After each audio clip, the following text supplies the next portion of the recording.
আমার খালা ছিলেন একজন অসাধারণ সুন্দরী নারী, বয়স ছিল তার ৩০-এর কাছাকাছি। তিনি সবসময় খুব যত্নশীল এবং দয়ালু ছিলেন। খালু প্রায়ই বিভিন্ন কাজে ব্যস্ত থাকতেন, যার ফলে খালা অনেক সময় একাই থাকতেন। সেই সময়গুলোতে খালা আমাকে প্রায়ই তার সাথে সময় কাটানোর জন্য ডাকতেন। আমি খুশি মনে তার কাছে যেতাম এবং আমরা একসাথে অনেক গল্প করে কাটাতাম। একদিন খালা আমাকে বাড়িতে আসার জন্য বললেন, আর আমি খুশি মনে তার আমন্ত্রণ গ্রহণ করে সেখানে গেলাম। আমি যখন খালার বাড়িতে পৌঁছালাম, তখন খালা বাথরুম থেকে বেরিয়ে আসছিলেন। তার গায়ে সাদা রঙের পোশাক ছিল এবং তা কিছুটা ভেজা ছিল। তাকে ওই অবস্থায় দেখে আমি একটু অবাক হয়ে গিয়েছিলাম। সত্যি বলতে খালা খুবই আকর্ষণীয় ছিলেন, তাকে দেখে মনে হতো না যে তিনি একজন বিবাহিত নারী। একদিন তিনি হেসে বললেন, চলো, আজ থেকে আমরা আরও ভালো বন্ধু হই। অনেক দিন পর এমন আড্ডা দিয়ে এত মজা করলাম আর এত হাসলাম। আমি হেসে উত্তর দিলাম, তাহলে কি আগে আমি আপনার বন্ধু ছিলাম না? খালা হেসে বললেন, বন্ধু ছিলে, কিন্তু এতটা ঘনিষ্ঠভাবে না। আমি মজা করে বললাম, খালা, গাল লাল করো না, আমি কিন্তু পালাচ্ছি। এ কথা বলেই আমি হাসতে হাসতে দৌড় দিলাম, আর খালাও মজা করে আমার পেছনে দৌড়ালেন। তিনি হাসতে হাসতে বললেন, একটু দাঁড়াও, দেখি ধরতে পারি কিনা। কিছুক্ষণ পর খালা হেসে থেমে গেলেন। পরে চেয়ারে বসে নিয়ে বললেন, এখন একটু বিশ্রাম নেই। খালা ক্লান্ত দেখাচ্ছিলেন। আমি তার পাশে গিয়ে মজা করে বললাম, খালা, এত তাড়াতাড়ি ক্লান্ত হয়ে গেলেন নাকি? আমার কথা শুনে খালা আমাকে তার ঘরে নিয়ে গেলেন। বন্ধুরা, রেডি হয়ে যাও, আজকের গল্পটি অনেক স্পেশাল। আর দয়া করে গল্পগুলো ভালো লাগলে ভিডিওটি লাইক, শেয়ার এবং চ্যানেলটি সাবস্ক্রাইবই করো প্লিজ। আমার খালা দেখতে ছিল অসাধারণ সুন্দরী। বাইরে বের হলে সবাই তার দিকে চেয়ে থাকত। আমি যখন ছোট ছিলাম তখন থেকেই তিনি খালুর সাথে শহরে থাকতেন। তাই তাদের সাথে তেমন বেশি যোগাযোগ বা দেখা করা হতো না। সে সময় আমি খালুর বাড়িতে থাকার সিদ্ধান্ত নিয়েছিলাম, কারণ আমার মা-বাবা বিদেশে ভ্রমণে যাচ্ছিলেন। আমার খালু যখন বাবার সঙ্গে দেখা করতে এসেছিলেন, তখন তিনি বলেছিলেন যে আমাকে তার বাড়িতে রেখে যেতে। বাবা প্রথমে রাজি হচ্ছিলেন না। বাবা প্রথমে না করতে চেয়েছিলেন, কারণ তিনি জানতেন যে আমি এখন বড় হয়েছি এবং নিজের যত্ন নিতে পারি। তবে খালুর অনেক বোঝানোর পর বাবা রাজি হয়ে গেলেন, আর এতে আমি খুব খুশি হলাম, কারণ আমারও ইচ্ছা ছিল খালুর বাড়িতে যাওয়ার। খালা প্রিয়ার বিয়ে হয়েছিল আমার খালুর সাথে প্রায় কয়েক বছর আগে। তখন আমি ছোট ছিলাম, কিন্তু খালাকে দেখে আমার খুব ভালো লাগত। তিনি শুধু সুন্দরী ছিলেন না, খুবই তরুণ এবং আকর্ষণীয় ছিলেন। খালু আর খালার জুটিকে সবাই একসঙ্গে মানানসই মনে করত, তবে তাদের তখনও কোনো সন্তান হয়নি। তারা অনেক ডাক্তার এবং কবিরাজের কাছেও গিয়েছিলেন, এমনকি বয়স্ক পীরদের কাছেও। কিন্তু তাও কোনো সমাধান পাননি। সবশেষে তারা তাদের ভাগ্য মেনে নিয়ে ধৈর্য ধরেছিলেন। খালু আর খালার মধ্যে অনেক ভালোবাসা ছিল, আর আমার মনে হয় খালু কখনোই খালার সঙ্গে কোনো মুহূর্ত অপচয় করেননি। বিয়ের পর খালার রূপ আরও বেশি ফুটে উঠেছিল, আগের থেকেও বেশি মোহনীয় হয়ে উঠেছিলেন। একদিন খালা যখন রান্নাঘরে খাবার তৈরি করছিলেন, আমি তখন টিভিতে কিছু দেখছিলাম। হঠাৎ খালা আমার পাশে এসে দাঁড়ালেন। খালা একদিন আমাকে জিজ্ঞেস করলেন, কুনাল, আজ কলেজে গেলে না? তার এমনভাবে আমার নাম ধরে ডাকা আমাকে কিছুটা অপ্রস্তুত করল, কারণ আমার মনে অন্য চিন্তা ঘুরপাক খাচ্ছিল। আমি হালকা বিরক্তি নিয়ে বললাম, না খালা, পরীক্ষা শেষে আমাদের 2 মাসের ছুটি চলছে। খালা তখন আমার জন্য দুধের শরবত নিয়ে এসে টেবিলে রাখলেন। তাকে এভাবে নিচু হয়ে কাজ করতে দেখে আমি কিছুটা অবাক হলাম। মনে হচ্ছিল কিছু বোঝার আগেই পরিস্থিতি অস্বাভাবিক হয়ে উঠেছে। খালার বাড়িতে এসেছি মাত্র 2 দিন হল, আর এর মধ্যেই মনটা কিছুটা অস্থির হয়ে গেল। রাতে খাবারের সময় খালু আমাকে ও খালাকে বললেন যে তিনি কিছুদিনের জন্য ব্যবসার কাজে বাইরে যাচ্ছেন। আগে যখন তিনি বাইরে কাজে যেতেন, তখন খালাকে সঙ্গে নিয়ে যেতেন, কিন্তু এবার আমি বাড়িতে থাকার কারণে তিনি একাই যাওয়ার সিদ্ধান্ত নিলেন। তাই তিনি আমাদের দুজনকে বাড়িতে রেখে চলে গেলেন। এরপর আমি খালার বিভিন্ন অভ্যাস লক্ষ্য করতে শুরু করলাম। আমি দেখলাম খালা বেশিরভাগ সময় কফি পছন্দ করেন। খালা যখন আমার সামনে বসেছিলেন, আমি হেসে বললাম, খালা, আপনি দুধ চা কেন খান না? দুধ তো স্বাস্থ্যের জন্য খুবই ভালো। তখন খালা হেসে বললেন, আমার স্বাস্থ্যের কোনো সমস্যা নেই, তাই নিজেকে সক্রিয় রাখার জন্য আমি কফি পান করি। পরের দিন আমি আমার মোবাইলে গেম খেলছিলাম, হেডফোন লাগানো ছিল। খেয়ালই করিনি কখন খালা এসে আমার পাশে বসে আমার গেম খেলা দেখছিলেন। গেমের মধ্যে আমরা বন্ধুরা গেম খেলার সময় মজা করছিলাম এবং রসিকতা করছিলাম, যা হয়তো শালীনতার সীমা ছাড়িয়ে যাচ্ছিল। খালা আমার এসব কথা শুনে একটু অস্বস্তি অনুভব করলেন। তারপর তিনি আমার কাঁধে আলতো করে হাত রেখে তার উপস্থিতির জানান দিলেন। খালাকে নিজের পাশে বসে থাকতে দেখে আমি খুব লজ্জা পেলাম, বুঝতে পারলাম যে খালা আমাদের কথোপকথন শুনে ফেলেছেন। তখন খালা আর কিছু বললেন না। এরপর খালা তার ঘরে চলে গেলেন, আর আমার নিজের আচরণ নিয়ে খুবই খারাপ লাগল। সন্ধ্যায় আমি খালার ঘরে গিয়ে বললাম, খালা, আজ আমাকে 1 কাপ কফি বানিয়ে দাও। খালা মুচকি হেসে বললেন, কেন নয় আমার ছেলে? শুধু 2 মিনিট দাও, আমি একটু ফ্রেশ হয়ে নিচ্ছি, তারপর কফি বানিয়ে দিচ্ছি। তিনি উঠে ওয়াশরুমের দিকে চলে গেলেন। আর আমি টিভি লাউঞ্জে গিয়ে বসলাম। সেখানে একটি ফুলদানি ছিল, যার একটি ফুল আমার খুব ভালো লেগেছিল। আমি সেই ফুলটি তুলে নিলাম। ঠিক তখনই খালা আমাকে ডাকলেন। আমি উত্তর দিলাম যে আমি টিভি লাউঞ্জে বসে আছি। খালা হাতে একটি ট্রে নিয়ে টিভি লাউঞ্জে এলেন, যার মধ্যে ছিল 2টি কাপ কফি। খালা আমাকে একটি কাপ কফি দিলেন, আর অন্যটি নিজে হাতে নিয়ে টেবিলে রাখলেন। আমি যেই ফুলটি হাতে ধরে রেখেছিলাম সেটি খালার চুলে লাগিয়ে দিলাম। খালা হেসে উঠলেন এবং বললেন, ধন্যবাদ আমার ছেলে। এই কথা শুনে আমি একটু হতাশ হলাম। আমি খালার দিকে তাকিয়ে বললাম, খালা, আপনি কি সারাদিন ঘরে থেকে একঘেয়েমি অনুভব করেন না? বাইরে ঘুরতে যাওয়ার ইচ্ছা হয় না? তখন খালা বললেন, না কুনাল, আমি তোমার খালুর সঙ্গে মাঝে মধ্যে বাইরে যাই, কিন্তু তার ছাড়া একা কোথাও যাইনি। আমি চুপচাপ কফি পান করতে লাগলাম। রাতের খাবারের পর আমি টিভিতে একটি সিনেমা চালালাম এবং খালার সঙ্গে বসে দেখতে শুরু করলাম। খালা মনোযোগ দিয়ে সিনেমাটি দেখতে লাগলেন। হঠাৎ সিনেমার একটি দৃশ্য দেখে খালা বললেন, এ তো সেই বাজে জিনিস যা তুমি পাবজি খেলার সময় করছিলে। এটা একদম ঠিক কাজ নয়, তোমার ভাষাও খুব খারাপ। খালার কথা শুনে আমার খুব লজ্জা হল। তারপর খালা আমাকে বললেন, আমি তোমার মায়ের সঙ্গে কথা বলবো, যাতে তিনি তোমার উপর একটু নজর রাখেন। তুমি নিয়ন্ত্রণের বাইরে চলে যাচ্ছ। আমি খালার দিকে তাকিয়ে বললাম, প্লিজ খালা, আমাকে ক্ষমা করে দিন। আমার ভুল হয়েছে। আমি আর কখনো এ ধরনের ভাষা ব্যবহার করব না। আমার বন্ধুরা এমন কথা বলে, তাই আমি তাদের উত্তর দিই। এইভাবে কথা শেষ করলাম। খালা আমার কথা শুনে হেসে উঠলেন এবং বললেন, ভয় পেজো না, আমি কাউকে কিছু বলবো না। আমি জানি তরুণ ছেলেরা কখনো কখনো কেমন কথা বলে। ঠিক আছে, আরেকটা সিনেমা চালাও। এইটা কি দেখছ? তখন আমার মনে স্বস্তি ফিরে এলো। আমি খালাকে জিজ্ঞাসা করলাম, আপনি কোন ধরনের সিনেমা দেখতে পছন্দ করবেন? তিনি বললেন, কোনো বলিউড সিনেমা চালাও। আমি একটি বলিউড সিনেমা চালিয়ে দিলাম। খালা মনোযোগ দিয়ে সিনেমাটি দেখতে লাগলেন, আর আমি তার দিকেই তাকিয়ে রইলাম। তিনি আরাম করে সোফায় বসে একটি পা অন্য পায়ের উপর তুলে রেখেছিলেন। আমিও তার মতো করে একটি পা অন্য পায়ের উপর রাখলাম। মনে হলো খালা আমার এই আচরণটি লক্ষ্য করেছেন এবং তার মুখে হালকা হাসি ফুটে উঠল। তিনি সোফার এক পাশে বসেছিলেন, আর আমি বসেছিলাম অন্য পাশে। খালা হেসে সোজা হয়ে বসে গেলেন, আর আমি আবার তার নকল করার চেষ্টা করলাম। তখন খালা জোরে জোরে হাসতে শুরু করলেন এবং বললেন, কুনাল, তুমি আমার নকল কেন করছ? আমি তার দিকে তাকিয়ে মৃদু হেসে মাথা নাড়লাম।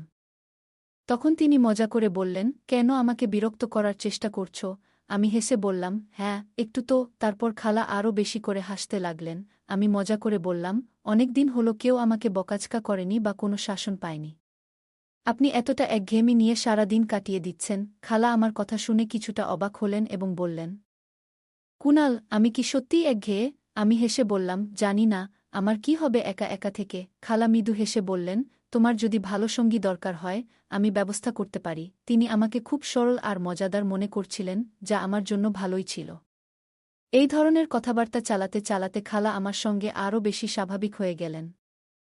রাত যখন প্রায় 12টা বাজে, তখন খালুর ফোন আসলো, আর তিনি উঠে নিজের ঘরে চলে গেলেন। আমি কিছুক্ষণ অপেক্ষা করলাম। আমি সিনেমা দেখা শেষ করে এলইডি বন্ধ করে আমার ঘরের দিকে যাচ্ছিলাম।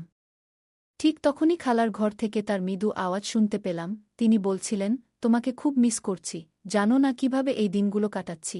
অন্যদিকে খালু কি বলছিলেন তা আমি শুনতে পাইনি, কিন্তু খালার কথা শুনে আমি কিছুটা অবাক হলাম। খালা খালুকে আরও অনেক কথা বলছিল আর তাকে তাড়াতাড়ি বাসায় আসতে বলছিল। খালা অনেকক্ষণ রাতে খালুর সাথে কথা বলেছিল। সকালে উঠে দ্রুত ফ্রেশ হয়ে আমি আমার ঘর থেকে বের হলাম এবং টিভি লাউঞ্জে এলাম, কিন্তু সেখানে কেউ ছিল না। পরে আমি খালার ঘরের দিকে গেলাম, দরজা বন্ধ ছিল, অর্থাৎ খালা তখনও ঘুমাচ্ছিলেন। আমি কিচেনে গিয়ে নিজের জন্য কফি বানালাম এবং কিছু টোস্ট গরম করে টেবিলে বসে নাস্তা করতে শুরু করলাম। আমি নাস্তা করছিলাম, ঠিক তখনই খালার ঘরের দরজা খুলল এবং তিনি বাইরে এলেন। আমাকে দেখে একটু লজ্জা পেয়ে বললেন যে রাতে ঘুম না আসার কারণে তিনি খুব দেরিতে ঘুমিয়েছিলেন, তাই সকালবেলা তাড়াতাড়ি উঠতে পারেননি। আমি মুচকি হেসে বললাম, কোনো সমস্যা নেই, আপনি যদি নাস্তা করতে চান তাহলে আমি আপনার জন্য তৈরি করে দিচ্ছি। খালা অবাক হয়ে বললেন, তুমি নাস্তা বানাতে জানো? আমি বললাম, আপনি দ্রুত ফ্রেশ হয়ে আসুন, আমি এর মধ্যেই নাস্তা প্রস্তুত করে টেবিলে রেখে দেব। খালা হাসলেন এবং পুনরায় তার ঘরে চলে গেলেন। এরপর আমি কিচেনে চলে গেলাম। খালা আমাকে দেখলেন এবং একটি চেয়ারে বসে পড়লেন। খালা ফ্রেশ হয়ে অনেক সুন্দর একটি শাড়ি পরেছিলেন, যা তাকে অনেক সুন্দর লাগছিল। আমি তার দিকে তাকিয়ে রইলাম, আর আমি তার সামনে টেবিলে নাস্তা সাজিয়ে দিলাম। খালা আমার দিকে তাকিয়ে মুচকি হাসলেন, তারপর আমার মাথায় হাত বুলিয়ে আমার চুলগুলো একটু এলোমেলো করে দিলেন। তিনি হেসে বললেন, তুমি তো বেশ বুদ্ধিমান। আমি ভেবেছিলাম তুমি আজকালকার ছেলেদের মতোই হবে, কিন্তু তুমি তো অনেক পরিশ্রমী। আমি খালার হাত ধরতে গেলে তিনি মুচকি হেসে আমার গালে হালকা করে একটা চাপ দিলেন এবং বললেন, তোমার চুল এলোমেলো হলেও তুমি আরও সুন্দর লাগছ। এরপর খালা নাস্তা করলেন এবং বললেন, কুনাল, তোমার অনেক ধন্যবাদ, আজ তুমি আমার দিনটা আনন্দময় করেছ। তিনি মজা করে বললেন, চলো আজ থেকে আমরা আরও ভালো বন্ধু হয়ে যাই। অনেকদিন পর এত মজা করে আড্ডা দিলাম আর এত হেসেছি। আমি হেসে বললাম, তাহলে কি আগে আমি আপনার বন্ধু ছিলাম না? খালা হাসতে হাসতে বললেন, বন্ধু ছিলে ঠিকই, কিন্তু এতটা ঘনিষ্ঠ ছিলে না। আমি মজা করে বললাম, খালা, আমার গাল লাল করো না। আমি পালাচ্ছি। এ কথা বলে আমি হেসে দৌড়ে গেলাম, আর খালাও হাসতে হাসতে আমার পেছনে ছুটলেন। তিনি মজা করে বললেন, একটু দাঁড়াও, দেখি তো ধরতে পারি কিনা। কিছুক্ষণ পর খালা হেসে থেমে গেলেন, আরাম করে বড় চেয়ারে বসে শ্বাস নিয়ে বললেন, এখন একটু বিশ্রাম নিই। খালা বেশ ক্লান্ত লাগছিলেন। আমি তার কাছে গিয়ে মজা করে বললাম, খালা, এত তাড়াতাড়ি ক্লান্ত হয়ে গেলেন? কথাটা বলতেই তিনি মুচকি হেসে আমার গালে হালকা টিপ দিলেন। আমি একটু অভিমানী ভঙ্গিতে বললাম, আপনার কাছ থেকে আর কোনো ভালোবাসা আশা করতে পারি না, আপনি তো একদম কঠিন। খালা স্নেহভরে তাকিয়ে বললেন, এমন কথা বলো না। এবং যেখানে তিনি গালে টিপেছিলেন সেখানে আলতো করে হাত বুলালেন। তারপর হঠাৎ হেসে বললেন, আমি একটু পোশাক পরিবর্তন করে আসি। কিছুক্ষণ পর তিনি বাথরুম থেকে লাল রঙের একটি পোশাক পরে বের হয়ে এলেন। তাকে দেখে আমি বিস্ময়ে স্তব্ধ হয়ে গেলাম। তিনি অসাধারণ লাগছিলেন। সোজা আমার দিকে এগিয়ে এসে বললেন, চলো আজ আমরা বাইরে ঘুরতে যাব। আমি চমকে গিয়ে বললাম, কি? আপনি তো বলেছিলেন যে আপনি খালুর সাথে ছাড়া বাইরে যান না, তবে আজ কিভাবে? তিনি মুচকি হেসে বললেন, আমাদের বন্ধুত্ব এখন অনেক গভীর হয়ে গেছে। আমি তোমার সাথে বাইরে যাচ্ছি কারণ আমার কিছু কেনাকাটা করতে হবে, আর আমরা ঘুরেও আসতে পারি। আমি বললাম, ঠিক আছে, তবে আমিও একটু পোশাক পাল্টে নিই, নিজেরটা একটু ঠিকঠাক করে নিই। হয়তো কোনো মেয়ে আমার দিকেও তাকাবে। খালা হেসে আমার পিঠে একটা মৃদু ধাক্কা দিয়ে বললেন, তুমি সবসময় মজা করো কেন? আমি হেসে বললাম, কি নিয়ে এত রাগ করছেন? খালা মুচকি হেসে বললেন, তোমার এসব কাণ্ডকারখানা নিয়ে। আমি মজা করে বললাম, আরে জীবনে একটু মজা না থাকলে তো জীবনটাই মাটি। না হলে সারা জীবন আপনি আমাকে একঘেয়ে বানিয়ে রাখবেন। খালা প্রথমে বুঝতে পারলেন না, কিন্তু যখন বুঝলেন তখন সঙ্গে সঙ্গে তার পায়ের জুতো খুলে বললেন, লজ্জা করো। না হলে এখানেই তোমাকে পেটাবো। আমি হেসে আমার ঘরে ঢুকে গেলাম। পরে আমরা একসঙ্গে মার্কেটে গেলাম। সেখানে গিয়ে দেখলাম যে খালাকে দেখছে সবাই তাকিয়েই থাকছে। লাল রঙের পোশাকে তিনি অসাধারণ লাগছিলেন। আমি মজা করে খালাকে বললাম, ম্যাডাম, আপনি যখনই বাইরে বের হন সবাই আপনাকেই দেখছে, যেন তাদের আর কোনো কাজ নেই। খালা হেসে বললেন, কুনাল, লজ্জা করো। আমি তোমার খালা। আমি মাথা নিচু করে বললাম, ঠিক আছে খালাজান। খালা হেসে আমার পাশে বসে বললেন, তুমি কখনোই ফ্লার্ট করা থেকে বিরত হবে না, তাই না? আমি মুচকি হেসে বললাম, কোনো দুর্ভাগা আছে যে আপনাকে নিয়ে ফ্লার্ট করতে চাইবে? খালা হেসে বললেন, বাহ, তুমি তো বেশ। একটু চুপ থাকার পর তিনি আমার খুব কাছাকাছি এসে কানে কানে বললেন, সত্যি করে বলো তো, তোমার কি কোনো প্রেমিকা নেই? আমি তার দিকে তাকিয়ে মিষ্টি হেসে বললাম, না, এমন কেউ পাইনি। আপনার মতো এত সুন্দর মেয়ে কোথায় পাব? আমি হেসে বললাম, গার্লফ্রেন্ড নয়, যদি জীবনসঙ্গী বানিয়ে নিতাম। খালা মিষ্টি হেসে বললেন, তুমি আমাকে এতটাই পছন্দ করো? আমি বিনয়ের সাথে মাথা নিচু করে বললাম, হ্যাঁ, আপনি আমার কাছে সবচেয়ে প্রিয়। খালা হেসে বললেন, তুমি কখনই মজা করা থেকে বিরত হবে না, তাই না? আমাদের মধ্যে এমন হাসিঠাট্টা চলতেই থাকল। সকালে খালা বললেন, কুনাল, দুধ শেষ হয়ে গেছে, একটু নিয়ে এসো। আমি সম্মতি দিয়ে মার্কেটের দিকে রওনা হলাম। ফিরে এসে ফ্রিজে দুধ রেখে খালাকে জানাতে তার ঘরে গেলাম। কিন্তু দরজার সামনে দাঁড়িয়ে আমি কিছুটা বিস্মিত হয়ে গেলাম। খালা স্নান শেষে তাড়াহুড়ো করে তোয়ালে জড়িয়ে বেরিয়েছেন। সেই মুহূর্তে আমার মনে অস্বস্তি তৈরি হল এবং আমি দ্রুত নিজের ঘরের দিকে ফিরে যাচ্ছিলাম। ঠিক তখনই খালা পিছন থেকে ডাক দিলেন, তুমি কি দুধ নিয়ে এসেছ? আমি ভীষণ লজ্জিত ছিলাম। কিছু বলতে পারছিলাম না, শুধু মাথা নাড়লাম। খালা আস্তে আস্তে আমার দিকে এগিয়ে এলেন। আমি মাথা নিচু করেছিলাম, আর হঠাৎ খালা স্নেহভরে আমার মুখে হাত রেখে বললেন, সব ঠিক আছে তো? তিনি জিজ্ঞেস করলেন, কি হয়েছে? কেন এভাবে চুপ করে আছো? আমি তার চোখের দিকে তাকিয়ে বললাম, কিছু না, খালা। খালা আমার চোখের দিকে গভীরভাবে তাকিয়ে মুচকি হেসে বললেন, কুনাল, সত্যি বলো তো, আমাকে তোমার কেমন লাগে? আমি মাথা নাড়লাম এবং আবার মাথা নিচু করে বললাম, খালা, আপনি যদি ভাবেন যে আমি এই কারণে আপনার প্রতি আকৃষ্ট হচ্ছি, তাহলে আপনি ভুল ভাবছেন। আপনার সৌন্দর্য অবশ্যই অসাধারণ, কিন্তু সৌন্দর্যই সব কিছু নয়। খালা গভীরভাবে নিঃশ্বাস নিলেন এবং আমাকে এমনভাবে দেখলেন যেন আমি কোনো পাগল। আমি আবার মাথা তুললাম এবং বললাম, আমি কখনো চাই না যে আপনি সাময়িকভাবে আমাকে গ্রহণ করুন আর তারপর সারা জীবন আমাকে আপনার কাছ থেকে দূরে রাখুন। খালার জন্য এই মুহূর্তটা খুবই সংবেদনশীল ছিল। তিনি ধীরে ধীরে বিছানায় বসে পড়লেন এবং মৃদু গলায় বললেন, খালা আমাকে বললেন, এসো, এখানে এসে বসো। আমি ধীরে ধীরে তার পাশে গিয়ে বসলাম। তিনি আমার হাত ধরে নিজের হাতে রেখে মৃদু গলায় বললেন, কুনাল, জীবনে যা পাও তার জন্য কৃতজ্ঞ হওয়া উচিত। খালার মনের ভেতর তখন কি চলছিল সেটা আমি বুঝতে পারছিলাম না। আমি অস্বস্তি বোধ করে হাত সরিয়ে ধীরে ধীরে নিজের ঘরে চলে এলাম। এমন পরিস্থিতি থেকে সরে আসাটাই বুদ্ধিমানের কাজ মনে হল। কিছুক্ষণ পর বাইরে এসে আমি বুঝতে পারলাম খালার ঘর থেকে কান্নার শব্দ আসছে। আমি দরজার কাছে গিয়ে জিজ্ঞেস করলাম, খালা, আপনি কি ঠিক আছেন? কোনো উত্তর এলো না, কিন্তু কান্নার শব্দ বন্ধ হয়ে গেল। আমি আবার জিজ্ঞেস করলাম, খালা, কেন কাঁদছেন? কি হয়েছে? ভেতর থেকে খালা উত্তর দিলেন, কুনাল, আমি একটু একা থাকতে চাই। দয়া করে তুমি নিজের ঘরে চলে যাও। আমি উদ্বিগ্ন হয়ে বললাম, আপনি তো ঠিক আছেন, তাই না? তিনি বললেন, হ্যাঁ, আমি ঠিক আছি। আমি কিছু বুঝে উঠতে পারছিলাম না কি করা উচিত। অবশেষে আমি নিজের ঘরে ফিরে গেলাম। কিছুক্ষণ পর খালা নিজেকে গুছিয়ে বেরিয়ে এলেন এবং আমার কাছে এসে ক্ষমা চাইলেন। সেদিনের পর থেকে আমি খালার প্রতি বিশেষ যত্নশীল হয়ে উঠলাম, কারণ তিনি ভীষণ একাকিত্বে ভুগছিলেন। আমি খালুকে ফোন করে দ্রুত বাড়ি ফিরে আসতে বললাম, কারণ খালা ছিলেন একজন তরুণ এবং সুন্দরী নারী, যিনি তীব্র একাকিত্বের শিকার হয়েছিলেন। খালা তার একাকিত্ব কাটানোর জন্য খুবই আকুল হয়ে উঠেছিলেন, তবে সৌভাগ্যের বিষয়, আমাদের মধ্যে এমন কোনো সম্পর্ক গড়ে ওঠেনি যা ভুল পথে যেত। আরও কয়েকদিন আমি খালার বাড়িতে কাটালাম। এরপর আমার মা-বাবা বিদেশ থেকে ফিরে এলেন এবং আমি নিজ বাড়িতে ফিরে গেলাম। এই ঘটনার মাধ্যমে আমি একটি গুরুত্বপূর্ণ শিক্ষা পেলাম, কখনো কোনো নারীকে একা বাড়িতে রেখে যাওয়া উচিত নয়। কারণ মানুষ ভুল পথে সহজেই বিপদগামী হতে পারে এবং ভুল সিদ্ধান্ত নিতে পারে। এছাড়া কোনো অনাত্মীয় পুরুষের উচিত নয় কোনো অনাত্মীয় নারীর সঙ্গে একা থাকা, কারণ এতে এমন ভুল হতে পারে যা সবার জীবনে বড় বিপদ ডেকে আনতে পারে। গল্পটা কেমন লাগলো জানাতে ভুলবে না।